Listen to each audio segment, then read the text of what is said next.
Guys, നമുക്കപ്പോൾ ഒരു drum stick butter chicken ഉണ്ടാക്കി നോക്കിയാലോ. അപ്പോൾ അതിനാവശ്യമായിട്ടുള്ള നമ്മുടെ ഡ്രം സ്റ്റിക്ക് എടുക്കാം. അതിലേക്ക് കാശ്മീരി ചില്ലി പൗഡർ, പിന്നെ കുറച്ച് ginger garlic paste, apple vinegar, salt എന്നിവ ഉപയോഗിച്ചിട്ട് ഒന്ന് മാഗ്നേറ്റ് ചെയ്തിട്ട് ഒരു ഫ്രിഡ്ജിൽ 15 മിനിറ്റ്സ് നമുക്ക് വെക്കാം.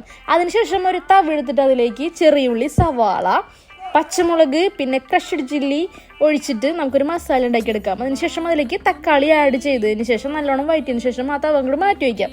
അതിനുശേഷം വേറൊരു തവ എടുത്തിട്ട് അതിലേക്ക് ബട്ടർ ചേർത്തിട്ട് നമ്മൾ മാഗ്നേറ്റ് ചെയ്ത് വെച്ചിരുന്ന ചിക്കൻ നമുക്കൊന്ന് ഫ്രൈ ചെയ്തെടുക്കാം.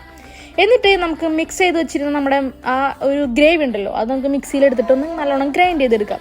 നല്ല പേസ്റ്റ് പരുവത്തിലാക്കി എടുക്കാം. പിന്നെ ഒരു തവയിൽ കുറച്ച് ബട്ടർ വെച്ചിട്ട് ഈ പേസ്റ്റ് നമുക്ക് അതിലേക്ക് ഒഴിക്കാം. അതിനുശേഷം നമുക്ക് ഫ്രഷ് ക്രീം ഉപയോഗിക്കാം. ഫ്രഷ് ക്രീം ഇട്ടതിന് ശേഷം നമ്മുടെ ചിക്കൻ അതിലേക്ക് ഇടാം.